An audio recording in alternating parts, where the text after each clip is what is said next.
On this episode of the O2 Garage, it's going to be epic. In fact, it's going to be an epic-sode. It's going to be one of the biggest ever because we are putting the front together. All of this stuff is going to go back into this bug, and we're not going to stop the cameras rolling until it's finished.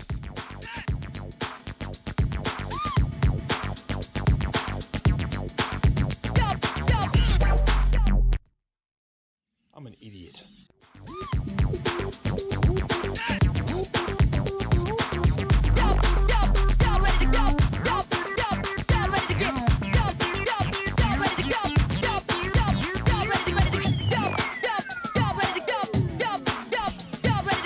Recently there was some sad news in the car community about the passing of a legendary driver, UK Supreme Formula One driver, Sir Stirling Moss. I thought I'd just quickly share you a story. I actually was lucky enough to meet Sir Stirling Moss at the Classic Adelaide Rally here in Adelaide, South Australia. Probably, I would say, about 2010 thereabouts. I heard that he was going to be at the rally, so I actually blagged my way into the rally just so I could meet this guy, and eventually met him at a dinner right at the very end. He wasn't very big, quite a diminutive man, but the one thing I remembered about Sir Stirling was that he was immaculate. As I stand here with a beard in front of you, he was absolutely immaculate from head to toe. Very well-spoken Englishman. We spent probably about 5-10 minutes just talking about cars and Adelaide and his love of driving, and it was a really rewarding experience. And I just wanted to share that story with you guys to say that whilst he may be gone, he certainly won't be forgotten.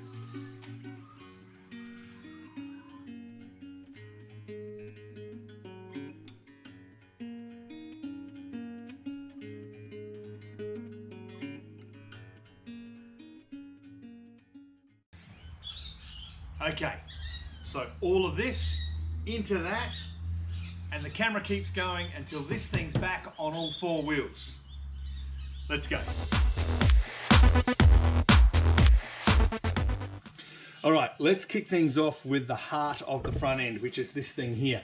It's an adjustable front end, and we actually had this one put together by a mate of ours called Doug. Thanks, Doug, for helping us out. This is actually the twin beam set up from an oval window bug, a slightly earlier one. But as you can probably see, he's actually put in some adjusters on this one here. So that's going to give us about 4 inches of drop. But in order to get this, there was a little bit of a backstory. You're probably asking, why am I wearing this? Well, the truth is the matter, on Saturdays I'm actually a property auctioneer, which is why I wear clothes like this. Forewarning if the property was going to be sold at 233,000, ladies and gentlemen, the yellow gavel comes out. It's selling to you, sir, if no one gets involved. So let me make it very clear. You're playing for the keys now. We are selling, we are selling. Here we go, at 233, 4, 234, straight away. Put yourself back in front. We're selling, we're not messing around. 233, happy to take one, sir. 234. 233, 500, you're back in front right there, 233, 500. Want to go to 4 now? Happy to go there now, 234. Now it's only 250 bucks there. It's getting cheaper. 233, 500, ladies and gentlemen. Take me to 234. First call. Second call. Good solid bid back in front, 234, 35, if you want. But today, what we're actually doing, come and have a look at this, is we've actually got Tom's front end, and we're actually giving it to a guy called Doug, an awesome guy, and he's actually making this one. Bring the camera in and have a look. You can see the adjusters on this one here. And so he's going to put it on so it's fully adjustable, but this one has to obviously be the changeover unit. We've got a couple of extra trims and bits and pieces that we're going to get put on. So we're going to leave this one with Doug. We're going to catch up with him very soon. Might even get him up the garage to have a bit of a look. So now we've got this one here. What we can do is we can give it a quick coat of etch primer, get it black, get it into the car, and then start to build it up from there.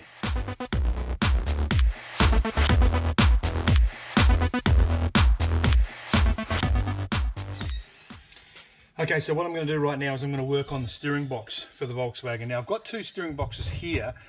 This is the one that came out of it, and the Baja, and as you can see, it's leaking quite badly through here. So this one, unfortunately, is no go. We're not going to be able to use this one. So I'm going to turn my attention to this little guy right here, which looks pretty good. It's just going to work my way through, strip it down, get it in, and away we go.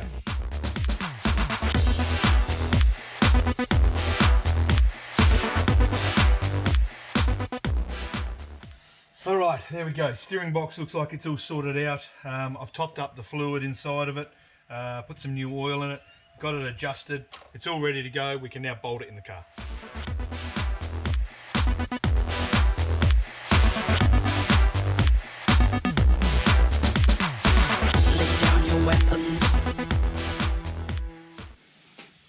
So it's pretty dirty work, as you can see, mate. I'm getting a bit of a mess, aren't I? Yeah, you are. Hey? So is that better me getting dirty than you? Don't mind. I'll get dirty. Yeah, okay. So this one here is an interesting one. This one is the steering dampener. And this one kind of does just that, dampens the steering when you use it. So this one's very old and crusty. And so we need to pull the little bits and pieces apart off of this and chuck on the new one.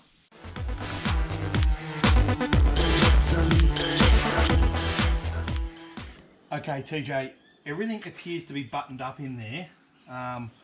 What we probably need to do is put the fuel tank in, but I don't want to put the fuel tank in yet until we've got the front beam adjusted, because you can actually get to the beam quite easy from the top up here. All right, so I think we'll leave this fuel tank up, and now we'll start working on things like the lower control arms and the link pins. I don't even think that's the right name for them, but I'll call them that. And then we'll start to get this thing back. I'm trying to put these torsion bars in, but anybody knows anything about Volkswagens will know that torsion bars are bloody hard. So I'm having to hand scrape out all this grease just so I can clock a view at where the torsion bars are going to go through. This is a greasy, disgusting job, and it's not easy to do, such as Volkswagen like. Address this drone, he will speak to you from here. This is a tough job. This is not an easy one. What I'm doing is I'm putting the torsion bars back into the front tubes of the Volkswagen. So here are the two tubes, top and bottom, and you can see the bottom one is starting to poke through. And if you have a look all the way down in there, if I can get the light in there, there is actually this tiny little square that the tube has inside of it that the torsion bar has to go through.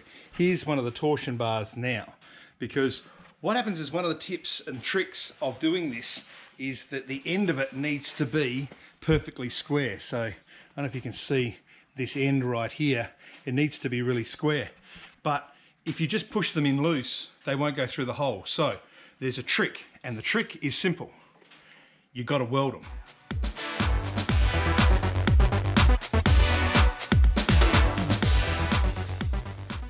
Okay, and here is the end result.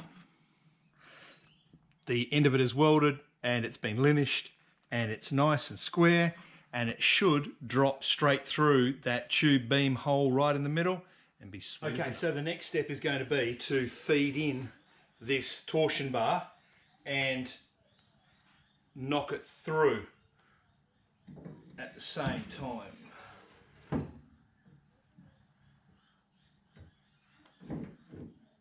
Tricky bit is finding its locating opportunity, and there it is, right there.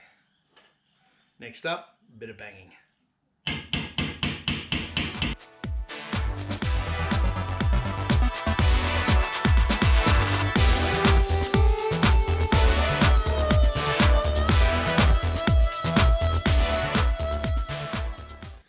So, front end is in. We have the beam, the trailing arms, the torsion bars, the steering arms, the steering couplings, the steering box, the shock absorbers. They're all now in.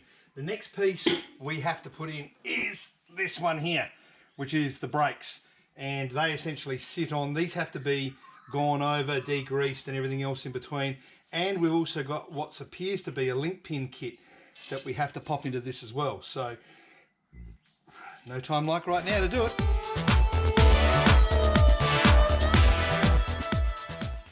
Okay, now all the hubs are on and everything like that. It's now time to go through these, because you remember, these bearings aren't seated properly, so the whole lot has to be rebuilt and done.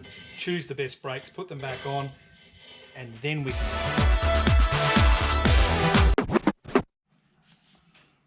Okay, this is my confused look.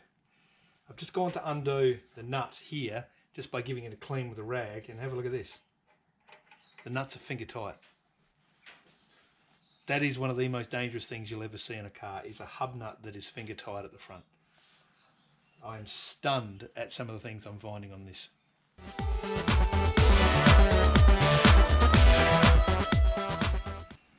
Okay, so I can report that we've had a win on this hub. We have wheel cylinder that is not leaking, and we've got some shoes that are in pretty good condition. So all things being equal, this just needs a quick clean up and we can get it back together pretty quickly.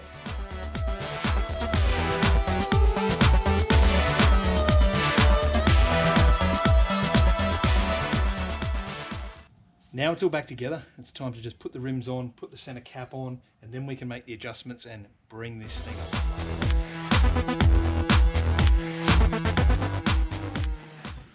So what do you think about this, mate? It looks cool.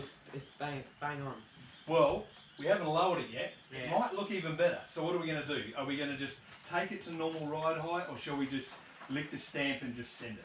Just drop it on its guts. Drop it on its guts? Yeah. All right, you ready? Set. I'm going to let it hit hard, okay?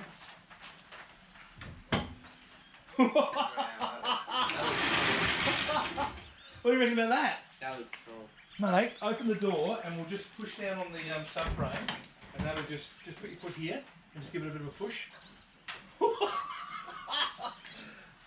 Tom, check that out, mate. That looks cool. That is ridiculous. Looks perfect. Have a go look at that.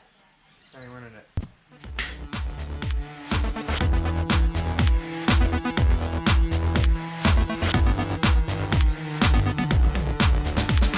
Good solid bit at the back with number 27 at 35, at 235, 36 if you like, 36 if you like, 235 at the back. First call, second call, you're playing for the keys, third and final call. Are we all said and done? Silent and quiet. Can I sell it? Are you out? Are you done? Are you sure? Not even for another 500? Sir at the front, are you definitely out? Your mate's rocked up, ask him for a loan. Are you definitely out? Are you done? Are you silent? Is that it? Are we out? Are you guys out?